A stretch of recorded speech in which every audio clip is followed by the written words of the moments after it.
ایسے ہی جانوروں میں سے گدھا کیا چیز ہے جس کو ہم بیوقوف کہتے ہیں، جس کو دوسرے جانوروں میں ترجیح نہیں دیتے، بائیں نصیب مانگ دیتے ہیں، سکا پھوکا جو اس کے بعد آگے ڈال دیا. ان کی حقوق آپ علیہ السلام نے بتائے اور وہ آپ صلی اللہ علیہ وسلم کی مجالس میں بیٹھتے تھے. تو ایسے ہی ایک دراز گوش، فارسی میں کہتے ہیں دراز گوش گدھے کو، یہ لمبے کانوں والا، اور ہم اپنی زبان میں گدھا کہہ دیتے ہیں. تو ایک گدھا تھا، اس کا پاؤں خراب ہو گیا، اب وہ لاچار بیمار ہو گیا، تو آپ علیہ السلام کی مجلس میں بھی بیٹھ جاتا تھا. تو جس صحابی کو بلانا ہو، آپ علیہ السلام اس کو بھیجتے، وہ جاتا اور جا کے پاؤں مارتا اس کے دروازے پہ، تو وہ صحابی سمجھ جاتا کہ آپ صلی اللہ علیہ وسلم مجھے بلا رہے ہیں. تو نبی اکرم صلی اللہ علیہ وسلم کے وصال کے بعد، وفات کے بعد، وہ گدھا آتا اور مجلس میں دیکھتا کہ آپ صلی اللہ علیہ وسلم نظر کیا ہے. ایک دن، دو دن، 3 دن بعد اس نے کیا کیا، کنویں میں چھلانگ لگا کر ہو گیا، جدائی برداشت نہیں کی. تو دیکھیں بھائی، ہمارے گھر میں بھی جانور ہیں، بھینس ہے، گائے ہے، یا اور کھوانے کے لیے کتا رکھا ہوا ہے، چارہ لادنے کے لیے گدھا رکھا ہوا ہے، بکریاں ہیں. اگر آدمی سے پیار کرتا ہے کتنی مانوس ہو جاتی ہیں. مرغیاں رکھی ہوتی ہیں، اب مرغی کو پتہ ہے میرا مالک اس ٹائم مجھے دانا ڈالنے میں ساری یکدم بھاگی چلی جاتی ہے. تو اسی طرح یہ تو ہے جانور، اور انسان میں بھی پھر مسلمان، اور ان کے تو بہت زیادہ حقوق ہیں. آپ علیہ السلام نے کیا فرمایا، المسلم من سلم المسلمون من لسانه ويده، کہ کامل مسلمان وہ ہے جس کے ہاتھ اور اس کی زبان سے دوسرا مسلمان محفوظ رہے، اس کو تکلیف نہ ہو. اب یہ ہم جس ملک میں ہیں، ہمارا ملک پاکستان، ہم ایک قانون کے تحت رہ رہے ہیں، ریاست کے تحت، آئین کے تحت. اب اس میں ہمارے آئین میں جہاں مسلمانوں کے حقوق ہیں، وہاں غیر مسلم کے بھی حقوق ہیں. بے شک وہ مسلمان نہیں ہے، لیکن انسان ہونے کے ناطے اور پھر پاکستانی ہونے کے ناطے ان کے حقوق ہیں. جب آپ علیہ السلام نے مدینہ گئے اور مدینہ کی ریاست کو قائم کیا، وہاں یہودی بھی تھے، حالانکہ غیر مسلم تھے، لیکن باوجود اس کے کہ وہ اقلیت میں بھی ہیں اور غیر مسلم بھی ہیں، آپ علیہ السلام نے ان کی جان، ان کے مال کا تحفظ کا عہد کیا تھا کہ مسلمانوں کے ذمے ہیں ان کی حفاظت بھی، ان کی جان کی حفاظت بھی، ان کے مال کی حفاظت بھی. میرے بھائیوں، بدقسمتی سے اللہ معاف فرمائے، تربیت نہ ہونے کی وجہ سے مذہبی جنون اور مذہبی جذبات، ہمارے عام لوگوں کے مذہبی جذبات کے ساتھ کھلواڑ کیا جاتا ہے، کھیلا جاتا ہے. کبھی کسی کے اوپر کفر کے فتوے لگا دیے. عوام کیا ہے، وہ پیچھے چل پڑی، انہوں نے یقین کر لیا کہ یہ ہمارے پیشوا ہیں، یہ ہمارے رہنما ہیں، یہ ہمارے خطیب ہیں، یہ ہمارے امام ہیں، لہذا 100% ان کے اوپر ہمیں اعتماد ہے. اب وہ جس کے اوپر کفر کا فتویٰ لگانا ہے، کفر کا فتویٰ لگا دیا، جس کی بات باہر کرنی ہے اس کا رخ کر دیا عوام کا، عوام مختلف ہوگی. جیسے آج سے چند ماہ پہلے سیالکوٹ کی فیکٹری میں وہ کرسچن تھا، اس کو پتہ ہی نہیں تھا کہ اسٹیکر کے اوپر لکھا ہوا کیا ہے. تو امام حسین رضی اللہ عنہ کا نام تھا، اس کو پتہ ہی نہیں تھا. مالک نے آنا تھا فیکٹری چیک کرنے کے لیے، اور ساری وہ تو مینیجر تھا، ساری صفائی اس کی ذمہ تھی. اس نے وہ اسٹیکر اتار کے ڈسٹ بن میں ڈال دیا. تو بس لوگ مشتعل ہو گئے اور مار کے جان سے ہی مار دیا، پھر اس کی لاش کو جلا دیا.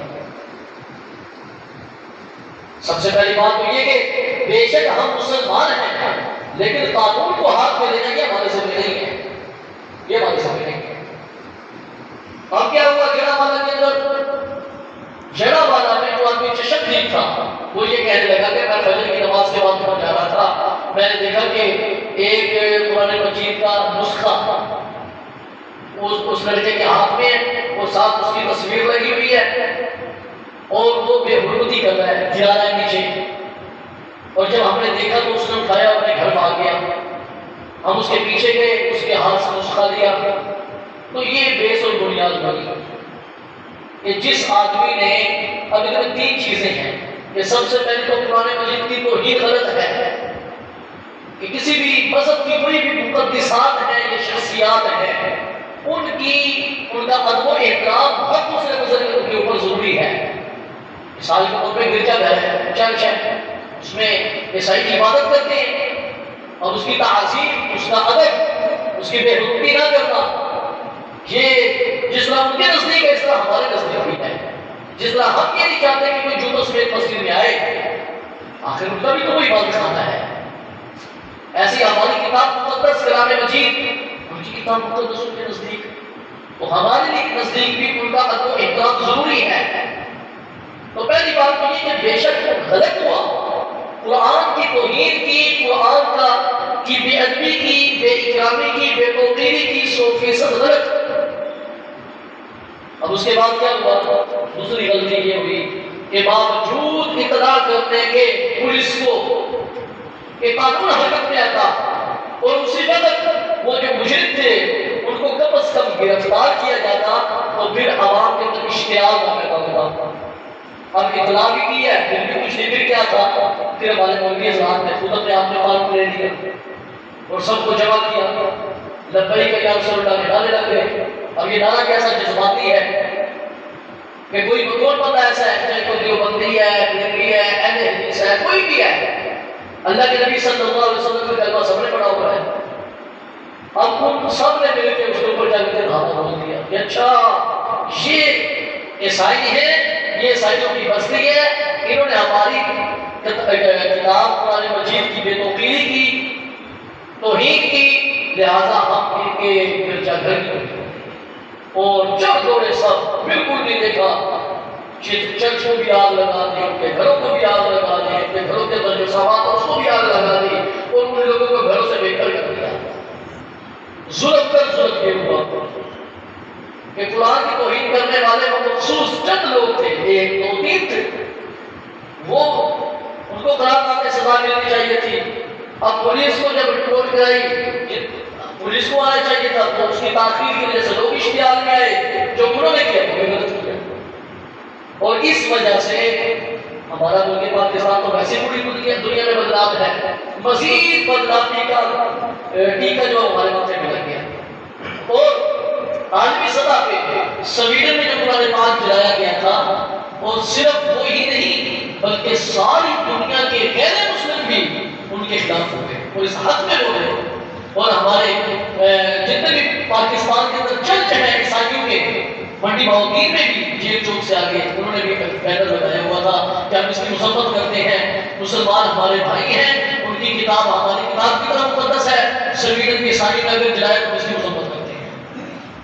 تو عالمی سطح پہ یہ جو ہمارا مقدمہ تھا اس عمل کی وجہ سے کمزور ہو گیا کہ دیکھو ہم نے ایک قرآن جلایا تو پوری دنیا کے مسلمان کوئی نہیں، ہمارے چرچ گھر جلا دیے، ہمارے عبادت خانے جلا دیے۔ تو اس لیے ہمیں خدا نہ جب ایسے معاملات بن جائیں تو ایک مرتبہ جو مٹی اور دھول چھٹی ہوئی ہے اس کو ذرا بیٹھ لیتے ہیں کہ حقیقت کیا ہے۔ مذہب کے نام پہ، توحید کے نام پہ، توحید قرآن، توحید رسالت کے نام پہ تحقیق ہے نہیں اور چڑھ دو رہے اس کے اوپر۔ کم از کم پہلے مٹی چھٹ جائے، دھول بیٹھ جائے، آندھی رک جائے، پھر پتہ چلتا ہے کہ حقیقت کیا ہے، اور بعد میں کچھ آتے ہیں وہ پہلے تو پتہ ہی نہیں تھا۔ کتنے واقعات ایسے ہیں، کتنی واقعات۔ ابھی یہ جامع چک کے اندر ایک واقعہ ہوا تھا مہینے پہلے، ایک آدمی رسول پاک کرام کے اندر آئے مسجد میں، اس نے قرآن پاک کو بھی آگ لگا دی اور محراب اور ممبر کو بھی آگ لگا دی۔ یہ تو شکر ہے وہاں کی عوام جو ہے مشتعل نہیں ہوئی، اور باقی کا پولیس نے کارروائی کی، اس کو پکڑا اور اعلان کر دیا کہ کوئی بھی آدمی قانون کو اپنے ہاتھ میں نہ لے، ادارے موجود ہیں۔ اور جب عوام خود، اب کتنے لوگ ہیں کہ وہ پریشان ہو رہے ہیں، 150 سے زیادہ لوگوں کو گرفتار کیا جا رہا ہے، گرفتار کر لیا گیا ہے، ان کے گھر والے پریشان۔ اب جس مولوی صاحب نے اشتعال دلوایا، عوام کو جمع کیا، وہ تو سائڈ میں ہو گئے، اور جو لوگ اس طرح ملوث تھے گھروں کو جلانے میں، چرچ کو جلانے میں، املاک کا نقصان کرنے میں، وہ پھنس گئے۔ تو اس لیے ہمیں جذبات کی بجائے تھوڑا سا ٹھنڈا ہو کے ہم سوچیں گے کہ یہ میں کرنے کیا لگا ہوں، کس کے کہنے میں. بے شک ہم بھی آپ سے اگر یہ بات کہیں کہ دیکھو جی فلان نہیں، سب سے پہلے کہ اس کی حقیقت کیا ہے، اور اگر حقیقت بھی ہے تو اس کا قانونی رستہ کیا ہے، قانون کا رستہ ہے. تو قرآن کیا کہتا ہے کہ وَمَن يَقْتُلْ مُؤْمِنًا مُتَعَمِّدًا، اور جو کوئی قتل کرے کسی مومن کو جان بوجھ کے فَجَزَاؤُهُ جَهَنَّمُ، تو اس کا بدلہ جہنم ہے. اور کتنے لوگ ایسے ہیں ہمارے ایریا کے اندر، علاقے کے اندر، چھوٹی چھوٹی بات پہ قتل کر دیا. قرآن سے دوری، دین سے دوری. اور یہ بات پکڑوں پہ لوگ بیٹھے ہوتے ہیں، مجمع بہت ہوتا ہے، وہ بھی بس سننے کی غرض سے نہیں، بڑی بڑی تقریریں ہو رہی ہیں، بیٹھے ہوئے ہیں، بس ٹھیک ہے، بات ختم ہوئی، ان کے اپنے سے بات نکل گئی کہ یہ بات نہیں تھی. پھر آگے یہی نہیں، آگے فرمایا خالداً فیہا، خالداً فیہا، اس جہنم میں وہ ہمیشہ ہمیشہ رہے گا. اب یہاں پہ سوال یہ پیدا ہوتا ہے کہ جہنم میں ہمیشہ ہمیشہ تو کافر رہے گا، مسلمان کیسے ہمیشہ ہمیشہ رہے گا؟ مسلمان کیسے ہمیشہ ہمیشہ رہے گا؟ تو پہلی بات تو یہ ہے کہ اگر دنیا میں اس کا بدلہ نہیں دیا گیا، جیسے آج ہمارے ملک میں چل رہا ہے کہ پہلے ڈیل ہو گئی ہے پولیس کے ساتھ اور اس نے قتل کر دیا، جو مقتول ہے وہ در بدر پھر رہے ہیں، ان کی سوائیں نہیں دے رہی، ان کی ایف آئی آر نہیں کٹ رہی، ایف آئی آر کٹ رہی ہے تو پھر کمزور کٹ رہی ہے، اس کے ساتھ سکو مارا ہے. آگے تفتیش کا مرحلہ بڑا عجیب و غریب، اور وہ اگر عدالت میں چلے گئے دوسرے دن ضمانت لے کے واپس، ضمانت بھیجنے واپس. آپ قاتل بندراتے پھر رہے ہیں، مقتول جو مبارکہ پھر رہے ہیں. جب انصاف نہیں ہے تو پھر یہ سلسلہ چل رہا. انہوں نے کہا شاید کچھ پتہ کر دیا. تو یہ نبی اکرم صلی اللہ علیہ وسلم جب مدینہ تشریف لے گئے، یہ اس وقت کے واقعات تھے. اوس اور خزرج وہ قبیلے بڑے بڑے 120 سال کی پرانی دشمنی، نسل در نسل تب وہ غارت گری میں. تو آج آ کے 120 سال، ایک صدی سال پر آج آ کے ان کی بات کی صورت میں ختم ہو گئی. تو اگر خدا نہ خاصا کوئی جھگڑا، کوئی ویر، کوئی لڑائی آج ہو بھی گئی ہے تو اس کا حل میرے بھائیوں آج ہمیں سن رہی ہے، آپ کو بھی پتہ ہی ہے. یہ ہمارے ساتھ گاؤں ہے سلیما، اس کو بڑی پرانی دشمنی تھی، 50 سالہ پرانی دشمنی، شاید آپ نے سنی ہو، شانہ وکیل، شانہ وڑیج. اور اب آپ کی پچھلے دنوں ہم کا فیصلہ ہوتی ہے کہ جب انہوں نے دیکھ لیا کہ ہمارے پاس مال بھی ختم ہو گیا ہے اور ہمارے مرد بھی تھوڑے رہ گئے ہیں، خواتین پر بچ گئی رہ گئی، اب انہوں نے یہ سوچا کہ ہم بیٹھ کے شروع کریں. تو اس لیے میرے بھائیوں، اگر کوئی اس میں آپ سے بھی یہ گزارش ہے کہ خدا را قرآن کی آیتوں کو تو دیکھو، اللہ کے نبی کے فرمان کو تو دیکھو. وَمَن يَقْتُلْ مُؤْمِنًا مُتَعَمِّدًا فَجَزَاؤُهُ جَهَنَّمُ خَالِدًا فِيهَا. پھر صرف بات یہاں تک ختم نہیں ہوتی، اللہ یہ فرماتا ہے کہ وَغَضِبَ اللَّهُ عَلَيْهِ، ایسے آدمی پہ جس نے مومن آدمی کو قتل کیا اس پہ اللہ کا غضب ہے. وَلَعَنَهُ، اور اس پہ اللہ کی لعنت ہے. وَأَعَدَّ لَهُ عَذَابًا عَظِيمًا، اللہ پاک نے اس کے لیے آخرت میں بڑا عذاب تیار کر کے رکھا ہوا ہے، بڑا عذاب تیار کر. تو یہ خالداً فیہا، یہ کوئی چھوٹا سا جملہ ہے. ہمارے تو اصل میں دلوں میں وہ احساس ہی نہیں ہے، وہ کانوں سے سن لیا، دل سے گزر گیا، اللہ کا خیر سنا. مگر خالداً فیہا، ہمیشہ اس میں رہیں گے. یہ بہت بڑا جملہ ہے کہ نہ ختم ہونے والا عذاب، نہ ختم ہونے والی زندگی. کہ آدمی موت مانگے گا تو موت نہیں آئے گی، موت مانگے گا کہ یا اللہ مجھے موت ہی دے دے، موت نہیں آئے گی. حدیث پاک کہتا ہے کہ اللہ تبارک و تعالیٰ جنت اور جہنم کے درمیان میں ایک میڈے کو لے کے آئیں گے، بھیڑ کو، اور آواز لگائی جائے گی، جہنم والے بھی آ جائیں، جنت والے بھی آ جائیں. جنت والے پریشان ہو جائیں گے کہ ہمیں کہیں نکالا تو نہیں جا رہا. جہنم والے خوش ہو کے لگتا ہے شکر ہے جان چھوڑنے لگی ہے. تو اللہ تبارک و تعالیٰ اس میڈے کو ذبح کروا دیں گے اور فرمائیں گے کہ یہ موت ہے کہ جس کو ذبح کرا دیا گیا، یہ موت کو بھی موت آ گئی ہے، آج کے بعد جو جس مقام پہ ہے وہ اسی میں رہے گا، کسی کو موت بھی نہیں آئے گی.